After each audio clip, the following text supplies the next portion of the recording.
All right, on this episode of MMA Canada Radio, very excited to be talking to an individual who competes at Unified MMA 55, which goes down on January the 19th. And from what I'm seeing on Tapology and the promotional material, it looks like it's the co-main event. We've got Mark Hulme and Zack Powell throwing down, and great heavens, Zack, on the show. How are you doing, man? I imagine you're on cloud nine. Yeah, man, I'm doing great. It's a huge opportunity, the opportunity of a lifetime. It's what I've been getting ready for my whole life. So, some may say it's short notice, but this is 10 years in the making. Yeah, and I saw you had a post similar to that effect that just perfectly encapsulated it. Can you give me, I guess, just a general timeline of how this all kind of came about? Because, like you said, something you've been diligently preparing for a while, so in a sense you're very well prepared for, but the actual bout offer did come on pseudo short notice, so what was the whole timeline like blocking this one in? It's been absolutely crazy, man. So this all started way back when Unified started matching up fighters in December, and a lot of guys turned me down, and then one guy accepted, Joe Ramsey, he accepted, but then Samurai postponed their show, and he ended up keeping his fight with Dijon that's happening February 2nd. So that fight fell through, and they ended up filling the card, so I didn't have a spot on the card anymore. At that point, I was just getting ready for a different show. I was trying to get on the Samurai card, but they couldn't find me anyone either. And so last week I started hearing from my manager that Unified card was falling apart. A lot of fights were called off, and a lot of injuries were happening. So we got offered Mac Larson on short notice, and we took it. And then the day after signing the contract, Mac pulled out, stating he had still issues from staph infection he had months prior. So unfortunately, that happened, but it's just adversity, and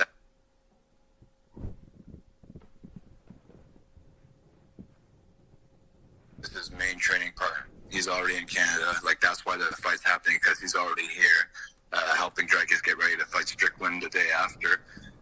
He's ranked number 1 in South Africa, and Dana's going to have eyes on this fight. This is a huge opportunity. Yeah, and when did you find out that portion of it? Because that satisfies a master that we've kind of, I guess, had as a linear thread throughout a lot of our chats over the years, just in terms of what would represent a big goal, like Dana White's Contender Series, UFC, etc. When did you get wind of that, and can you describe what that means to you? I would think that would be huge. So back in December, it was rumors of it. I wasn't 100% sure, but there was a lot of talks about it that I was hearing. So that's why I was I'm just going to stay ready regardless in case this is a thing, and I do want to be ready for this opportunity. And then it was 100% a sure thing when I signed to fight Mac Larson. So they announced it yesterday, but it was 100% sure thing before then. And so I'm happy I stayed ready for this opportunity, because it's a big one, and it ended up playing in my favor that Mac pulled out, because I don't think we'd beat a co-main event. This is a big matchup. The guy coming in has a big name to him. I'm sure Dana's going to have eyes on him, so I'm going to just go in there and steal the show. Yeah, I was going to say that portion of it seemed to work out pretty serendipitously. Just with the UFC obviously being in town, it sounds like you do have a pseudo level of understanding to your opponent. Did you, I guess, have an awareness of him prior to this bout being locked in, or more of just I guess, freshen yourself up on him a little bit now that this fight is locked in kind of deal? I had no idea who he was. I had no clue. He's been fighting in South Africa and in Russia, so I didn't really follow that scene. But as soon as the fight got offered, I looked him up, and I love the matchup. I love what he's got going for him. He's a pretty good fighter, but I feel my skills really shut down what he's good at. And then he's I've watched every Looking for a Fight in the past month, and what Dana looks at is age, and then also who do you train with and how exciting you are. And a lot of times, these guys will come in and they'll be training with certain UFC fighters. So say I train with Mike Malott, I train with Aaron. I don't know if that's to my benefit, because he's ranked number 4 next in line for Bellator, but whatever. And this guy trains with Dricus, so it's I'm sure Dana's going to be watching this one. I think like thinking of like the two fights he's going to be trying to sign guys from. It's my fight and then the Vogel fight. So hopefully me and Vogel come out up top and make Ottawa Gatineau proud. And it seems like it's a chance to be a big weekend for, Niagara Top Team and really, I mean, Canadian MMA by proxy. It seems like it's on like the precipice of something big in a lot of ways. I would just imagine there's a lot of camaraderie among the team as everyone has their individual tasks and everything. I mean, you've got a big fight coming up, obviously, but like you mentioned, Mike Malott, who's fighting on the UFC card, Jasmine Jazz Davicius on the UFC card also, etc. Mm-hmm. Yeah, like it's a huge weekend for the team. It's going to be big, and like just yesterday talking with Mike about this opportunity, and like he said something that like just really rang deep to me. He was at Alpha Male when Cody Garbrandt became champ, and then that was passed on to TJ. Not in the way I'd like it to happen for me and Mikey, but Mikey was talking about going to get this title, and then like in a few years I'm going to be next in line and going to get that title, kind of like the way Khabib and Islam did it. So I can see that happening. There's a lot of possibilities of that happening, and like it's just huge. And this is the first step for me towards it. Go out there, display an amazing performance, and just force Dana's hand to sign me into the UFC. And it seems like it's coming at an interesting time for you in a certain sense, because obviously the competitive preparedness has been there for a while, but kind of an interesting 2023 that I saw you had a post kind of related to that, talking about minor setback to major setback and how the first half of the year you dealt with a fair bit of adversity. Like, what was going on there, if you don't mind my asking? Because even in a competitive sense, I was noticing you weren't really out there in the cage as much in 2023, but seems like important lessons learned all the same, and obviously steadily getting in that work. So like, what was going on there? Like, what were you, I guess, alluding to in that post and everything there? Well, I'd say my last two fights, like I had no fun at all. I didn't enjoy it anymore, and that led to me like I had a bit of an injury after my last fight against Krakow in 2022, and I tried getting ready for another fight. I was supposed to fight Austin Tweedy at the December show at Unified Ontario, and I couldn't get through camp for that, and that just like set me down a loophole of just not wanting to fight anymore and not understanding like what I wanted to do with this life, and then I missed it for a bit. I was in training consistently. I was training probably once a week, but then like my like main dialogue was like, I don't want to fight anymore. Like, I'm done. I'm just gonna help the boys get ready and stuff.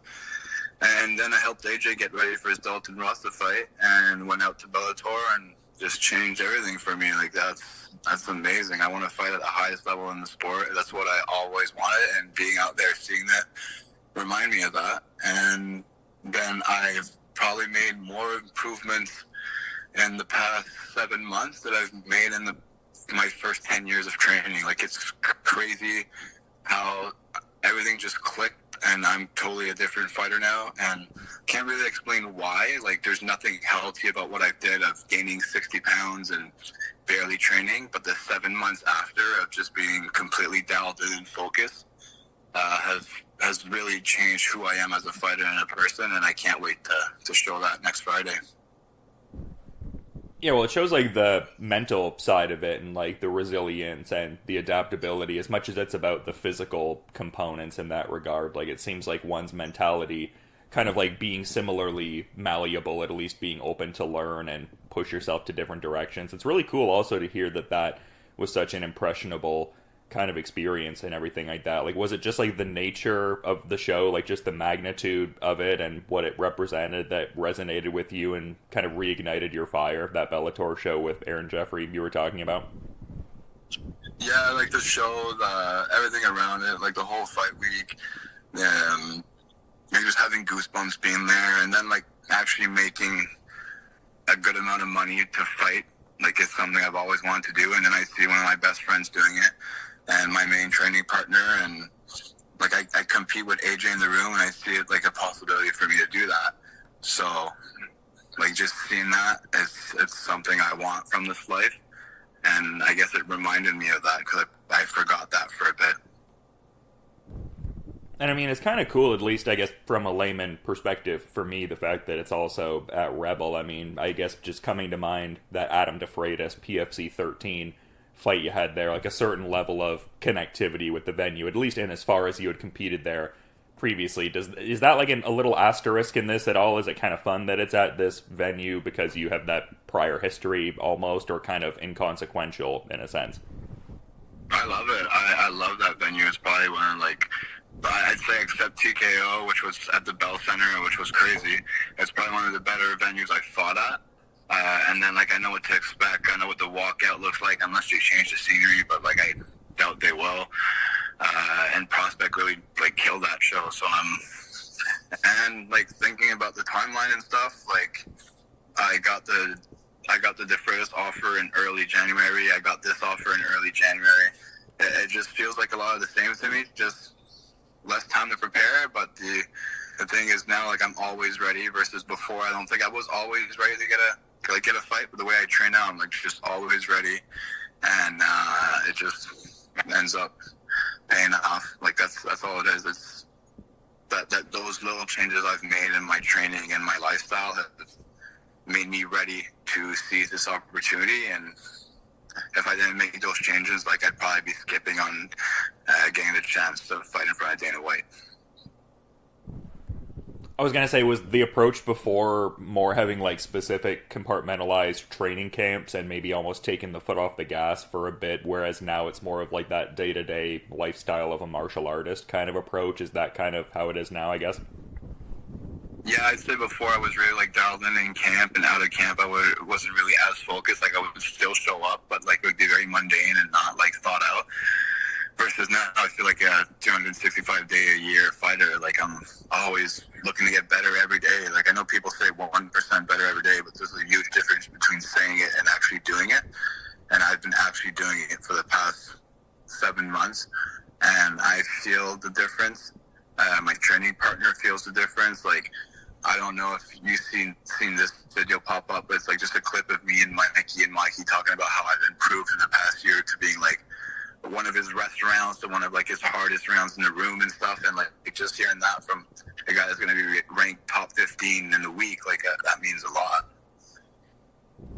Yeah, it really shows where you're at and kind of that, dynamic you were talking about before, just how everyone in the gym sees each other and, like, what their, ceiling is. And I saw a post you had a bit ago, too, that I thought was kind of cool, like, just in the sense of you were talking about missing the weight cut and missing the warm-up and just even missing the pain the day after, like, almost longing for the aspects of the fight that maybe some guys look at as almost cumbersome or try to, like, just get through as much as they can. Like, it's like you're almost even still, like, missing those components. So it speaks to, I guess, how ready you are to get out there and just experience the, I guess, full comprehensiveness of what Fight Week, etc. offers. Yeah, and just, like, remembering that post now and knowing I have to cut weight, like, starting this week, and I'm, like, just already thinking, like, I want to get into a scrap next Friday against Mark. Like, if I walk out of there stitched up, bruised up, like, I've already prepared my girlfriend to probably have to wheel me around. Like, I'm looking to get in there and lay it all on the line. And if I have to take a few months away from fighting after, it's all going to be worth it if I have a contract in the UFC. Yeah, I mean, such an opportunity here to, really do something incredible. You were talking, too, about just, like, the connectivity to Dricus and whatnot. Like, do you know, like, who his corner people are going to be, or if he's going to be there even, or is that something you're not privy to, I suppose? I mean, I wouldn't presume you would be necessarily, but maybe heard through the grapevine or something, I guess. I assume he won't be there. He does have an important fight the next day, but if he is, that's pretty cool. But I don't really care. Like, I hope Sean Strickland just knocks him out. So, like, no hard feelings, but, like, I like Sean Strickland more than I like Dricus, and, like, especially training with AJ, who's one of Sean's friends. Like, I don't know. I hope Sean wins, and like, hey, if he's there, I'll shake his hand after putting Mark out of round 2 or 3, and just go on with my night and watch the UFC somewhere the next day because tickets are crazy price. But yeah, figure that out after the fight. It's kind of a random question, but do you have any entrance song plans? Just because I remember a prior time we were talking, you were thinking of doing like a bit of a Colby Covington and coming out to the Kurt Angle theme song. Like, do you have any idea in that regard, or maybe not so much because it's a shorter notice throwdown? Oh, I got the ideas already. Well, I feel like the Colby Covington is fitting, but not so much because I feel like I'm the hometown guy, so no one's really going to want to tell me I suck. Yeah. So I'm really thinking about going with the cult of personality here, and like, hey, Dana loves him, so why not? Is that a little nod to CM Punk, or just your living personality guy? I'd say both. Yeah, no, love to see that, man. I mean, that kind of ties into the looking for a fight thing, too, because of, like, Mickey Gall getting the opportunity from that to fight Punk. So kind of a tendril to connect everything together. Now Dana's doing looking for a fight as you're getting ready to throw down here. It fits in perfectly because that's what I'm calling out after I beat Mark. Oh, that's interesting. So you've got old Gall in your crosshairs there? Yeah, I mean, I feel like it's very fitting. I know he trains at Kill Cliff with AJ, and like I want to go train there eventually, but I feel like my first fight into the UFC, it would be very fitting to go out there and fight Mickey Gall, who is, like, to my opinion, the OG of when it comes to looking for a fight. Like, him and Marab are like probably the two most popular guys that got picked up from that show. So yeah, like, he got in by calling out CM Punk, so I'm gonna try and get in by calling him out.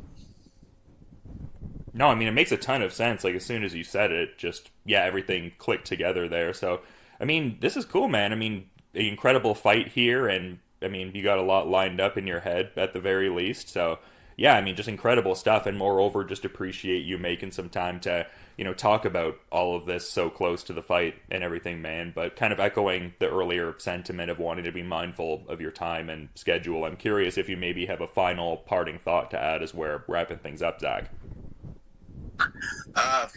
Not really, man. Like, the show's sold out, so unfortunately, like, if you guys want to come watch and you haven't got a ticket yet,